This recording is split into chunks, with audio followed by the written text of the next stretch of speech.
মৌলভীবাজারে মনু নদীর পানি বেড়ে প্লাবিত হয়েছে ৫ উপজেলা। পানিবন্দী হয়ে পড়েছেন ২ লাখের বেশি মানুষ। রাস্তাঘাট ঘরবাড়ি তলিয়ে থাকায় চরম দুর্ভোগে পড়েছেন বর্ণার্তরা। বিস্তারিত জানিয়েছেন আমিনুল ইসলাম।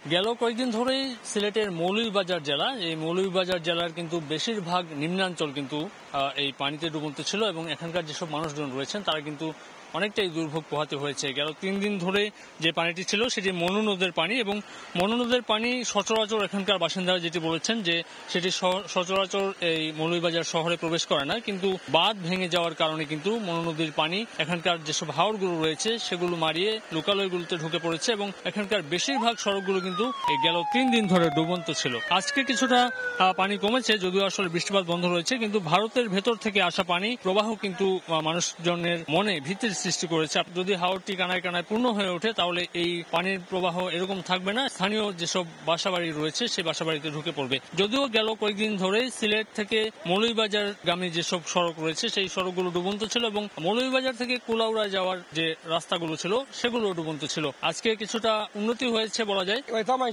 সব বুড়াই আসলো, সেটা সব বুড়াই আসলো পানি। এবারে ফিশারি আছে, প্রচুর ফিশারি আছে, সবগুলো ফুলকোর ফিশারি সব বুড়িয়া গেছে। বান সংস্কার না হওয়ার কারণে এই বানটা ভাঙ্গিয়া এদিকে পানির যে প্রবাহ সেই পানির প্রবাহ এখনো রয়েছে। এটি ভারতের মেঘালয় অংশের পানি এবং মেঘালয় এলাকায় ভারী বৃষ্টিপাত অব্যাহত থাকার কারণে কিন্তু সীমান্ত পেরিয়ে যেসব নদ নদীগুলো রয়েছে, বিশেষ করে কুশিয়ারা, মনু, সুরমা সহ বেশ কয়েকটি নদী দিয়ে আসলে এই পানি বাংলাদেশে প্রবেশ করছে। নিম্নাঞ্চলের মানুষকে সতর্ক রাখা হয়েছে। সেনাবাহিনীর পর্যায় থেকে অনেক জায়গাতে মেডিকেল টিমের তৎপরতা বাড়ানোর জন্য বলা হয়েছে, এমনটি আমরা স্থানীয়দের কাছ থেকে জানতে পেরেছি। স্থানীয় পর্যায় থেকে যেটি জানতে পেরেছি যে উপজেলা প্রশাসন থেকে শুরু করে মৌলভীবাজার জেলা প্রশাসন যে ক্ষতিগ্রস্ত মানুষজন রয়েছেন তাদের পাশে দাঁড়িয়েছেন। ত্রাণ সহায়তা যেটি দেওয়া হচ্ছে সেটি অপ্রতুল আরো বাড়াতে হবে।